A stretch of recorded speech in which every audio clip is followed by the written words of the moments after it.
Samantala, may posibilidad daw na hindi mag-convene ang Senado bilang impeachment court kahit pa iakyat ng Kamara ang articles of impeachment ni Vice President Sara Duterte. Yan ay kung pipigilan daw ito sa pamamagitan ng majority vote ng mga senador. Kunin natin ang detalye sa report ni Mar Gabriel. 24-member court ito na kung ano yung sabihin ng majority, yun ang ruling ng court. May posibilidad daw na hindi umusad ang impeachment ni Vice President Sara Duterte sa Senado kahit pa makakuha ito ng sapat na boto sa Kamara at i-transmit sa Senado. Sabi ni Senate President Pro Tempore, Senator Panfilo Lacson, mangyayari yan kung may tututol sa pagkukonvene ng impeachment court at makakuha ito ng majority vote ng mga senador.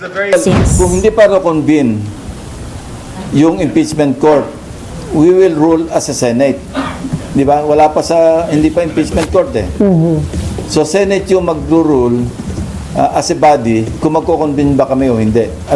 Pero kung mangyayari ito, maaari daw ma-question ang constitutionality nito sa Korte Suprema. Yung argument ng mga hindi papayag na hindi mag-convene, yung constitutionality noong argument na dapat mag-convene. Because sinasabi ng Constitution, mag-constitute kayo as an impeachment court, forthwith.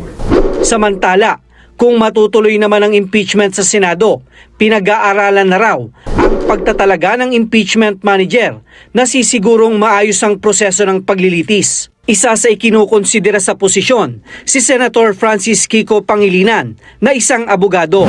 So mas mainam na yung merong lawyer do sa si SP hindi rin lawyer, nagka-crash course nga siya. Pero mas mainam na yung lawyer na sanay sa trial, para more or less masisignalan niya man lang si SP na yung objection would be overruled or sustained. Senator Judge pa rin siya. Parang siya yung magsi-shepherd nung aside from the Senate President, the presiding, parang siya yung bastonero sa floor. Diba? Pero parang majority leader, de facto. Parang Timon, parang may manggugulo, siya yung parang, hindi, dito muna, doon muna. Sabi naman ni Senator Pangilinan, pinag-aaralan pa niya kung tatanggapin o hindi ang posisyon. Nakafocus daw kasi siya ngayon sa hawak na komite. Ano considerations mo, sir? Para tanggapin. Yung workload ko sa Angry. I don't want, ayaw ko ma-discarril yung mga bills na pending.